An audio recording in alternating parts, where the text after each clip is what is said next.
If a young, arrogant, and rude policeman dares to pull out a gun in a movie theater just because he was reminded, what will happen when the person he offended is a legendary Army Major General? Thank you for being here. If you like this content, don't forget to like, share this story with your friends and family, and especially subscribe to the channel so you don't miss the next meaningful stories. One peaceful autumn afternoon, the gentle sunlight shone through the glass windows of a small movie theater on the outskirts of the city. A tall man, with a few strands of gray in his hair but a face that still retained the youthful features of middle age, walked through the door. He wore a simple white shirt, gray trousers, and carefully polished leather shoes. It was John Carter, 67 years old, a man who had spent his entire life in the U.S. military and had just retired with the rank of Major General. John had no family or relatives, partly because he had devoted his youth to the military. Yet he did not feel lonely. His life was filled with heroic memories, loyal comrades, and pride in seeing the country he had protected continue to develop. Today, John went to the cinema to see a movie that he really liked. It was a work about one of the great battles in American history, a movie that he had been looking forward to for a long time. For John, war movies were not only entertainment but also a way for him to relive memories and valuable lessons about courage, comradeship, and sacrifice. As he entered the theater, John smiled slightly when he saw that the auditorium was almost full.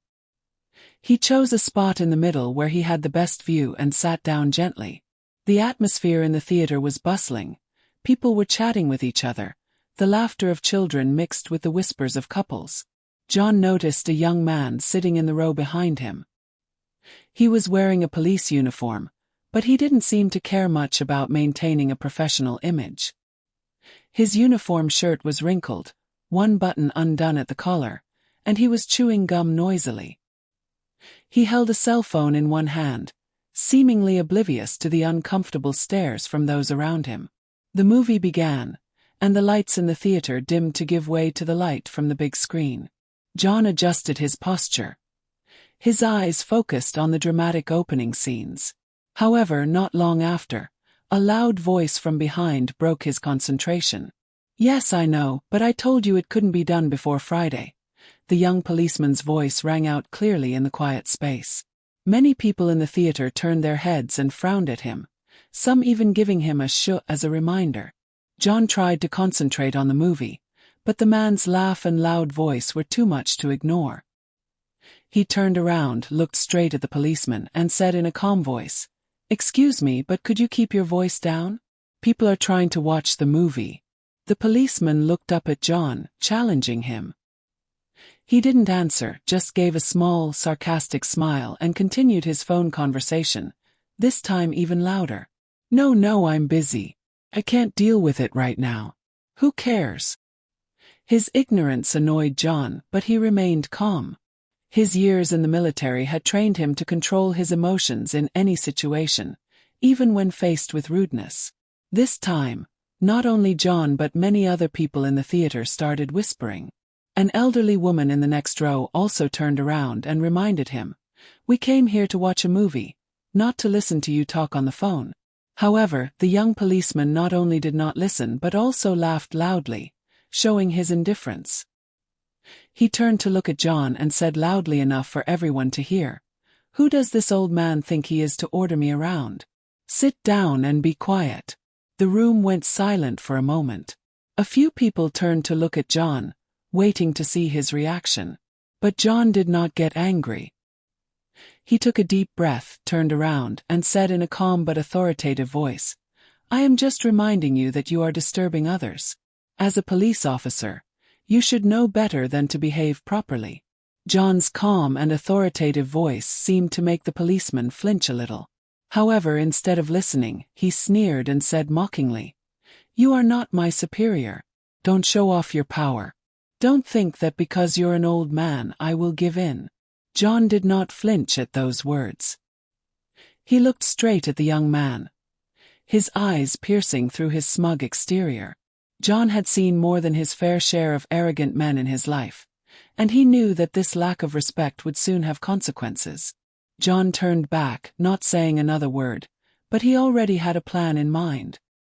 His years in the military had taught him that patience was the most powerful weapon in situations like this. The movie continued, but the atmosphere in the theater was ruined by the rude police officer. For John, this was more than just a minor inconvenience. It was a sign of lack of discipline and respect that he could not ignore. As the light from the movie screen flooded the darkroom, most of the audience tried to focus on the movie, but the young policeman in the back continued to make noise. He didn't stop at talking loudly on the phone. He also laughed and muttered mocking words, causing many people to turn to look at him with displeased eyes.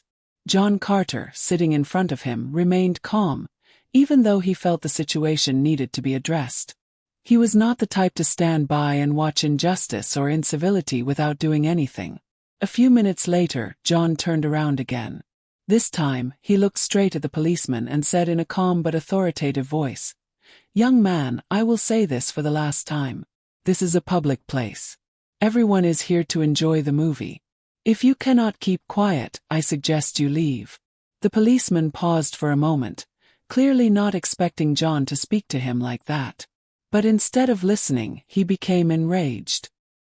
His face turned red, his eyes bulged, and he lashed out insultingly. "Who do you think you are? An old man with nothing to do? Or do you think you have the power to order me around?" His loud voice echoed throughout the theater, making the audience even more indignant. Some people started whispering to each other, and some even took out their phones to record the incident. John remained calm. He had been used to more tense situations than this during his years of commanding on the battlefield. He did not answer right away but looked steadily at the policeman. This seemed to anger the young man even more. "What are you looking at? What do you want with me? I'm a policeman and I don't need to listen to you," the policeman shouted, standing up from his chair. At that moment, the atmosphere in the theater became more tense than ever. The people around watched silently, and no one dared to intervene. John realized the situation was getting out of control. He slowly stood up, turned to face the policeman and said, his voice calm but with a hint of seriousness, "I don't want to make a big deal out of it, but you are insulting me and disturbing everyone here. If you continue, I will be forced to act." "Act? What are you going to do, old man? Call security? File a complaint?" the policeman sneered, clearly not taking John's words seriously. But when John smiled slightly, his expression confused the policeman. Before the young man could grasp what was happening, John added, his voice full of authority, "You are on duty, right? A policeman should not be here shirking his duties and causing a public disturbance. If I called your superiors, what do you think they would say?" John's confidence completely unsettled the young policeman. He growled, unable to hide his anger. "You threaten me. Fine. Let's see what you can do about it." He pulled out a gun from his holster and pointed it at John. This action caused everyone in the theater to scream in panic. Many people ducked or ran from their seats, creating chaos.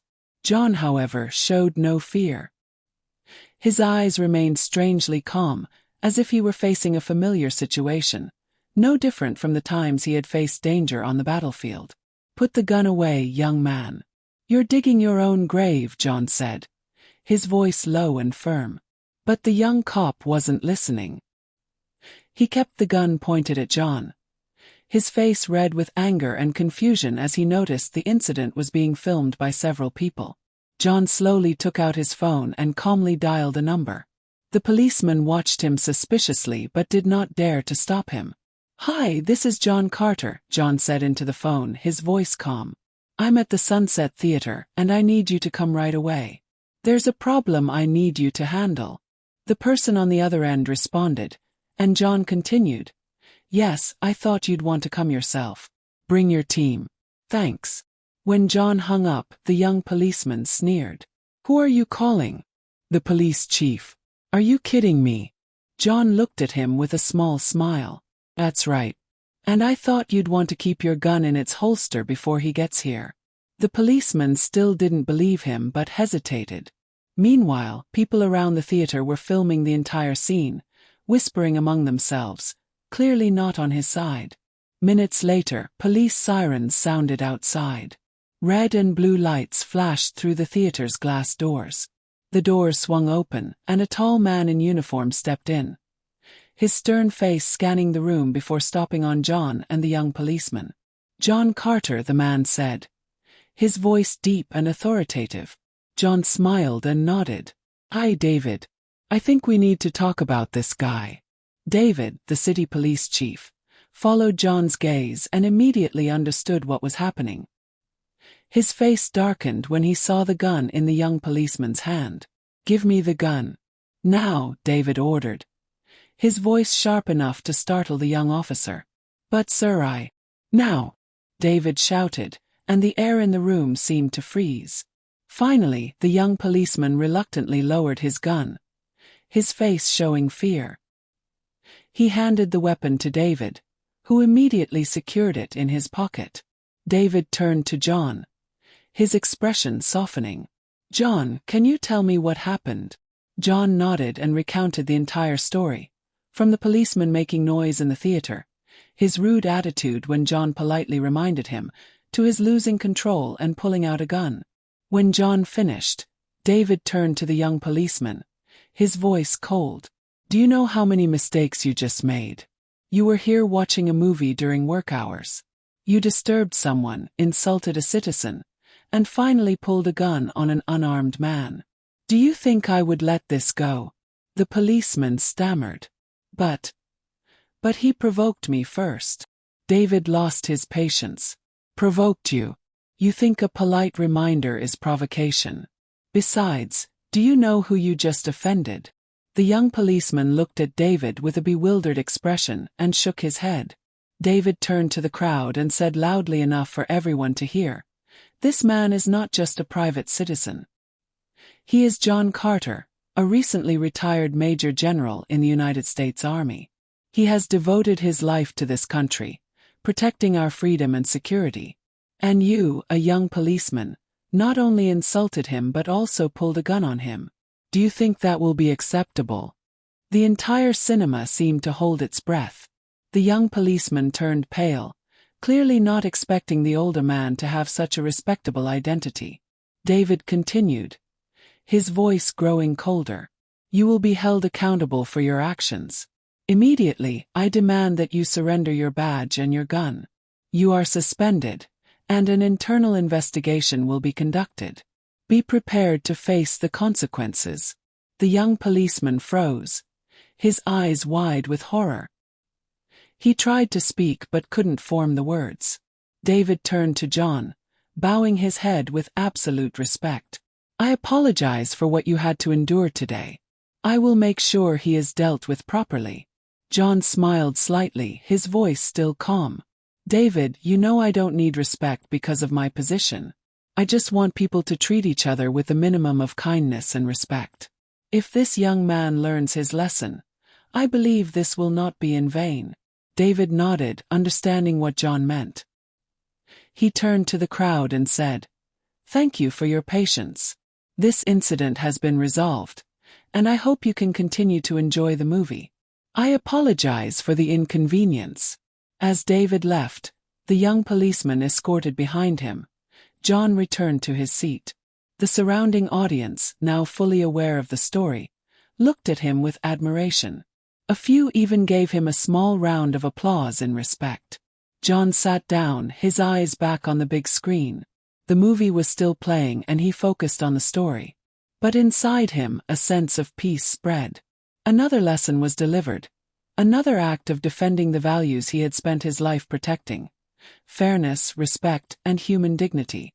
A few days after the movie theater incident, the story of the young police officer pulling a gun on a retired Army Major General went viral. A video recorded by a moviegoer in the theater was shared on social media, garnering millions of views in just 24 hours. Comments on the video were filled with outrage, criticizing the police officer for his rude and irresponsible behavior. The phone rang incessantly at John Carter's desk. Old Army friends, journalists, and even strangers wanted to know how he felt about the incident. But John remained as composed as ever. He gave no interviews and posted no statements on social media. To him, His actions that day were the least a man could do: stand up to injustice without inciting further conflict. Meanwhile, at the police station, a young police officer named Mark had been suspended and was facing an internal investigation. Mark was summoned to give a detailed account of his actions that day. He sat in a small conference room at the station. Before him stood David Matthews, the chief of police, and a panel of senior officers. The air in the room was stifling, and Mark felt sweat forming on his forehead. "Mark," David said, his voice cold but not without disappointment, "do you understand the severity of what you have done?" "Sir, I know I was wrong, but I was provoked and I didn't think it would be this serious," Mark tried to justify. David tapped the table, his eyes never leaving Mark. "Provocation. An older man politely reminding you to speak softly in a movie theater is considered provocation. Not only have you disgraced the reputation of the police department, but you have also destroyed the trust the public has in us. Do you think we can ignore this?" Mark bowed his head, not daring to look David in the eye. He silently admitted his mistake but couldn't hide his anxiety about the future. David continued, his voice growing heavier. "You are young, Mark, and I believe anyone can make mistakes. But your mistake this time not only affects you, it damages the image of the entire organization. The board has decided you will be fired immediately.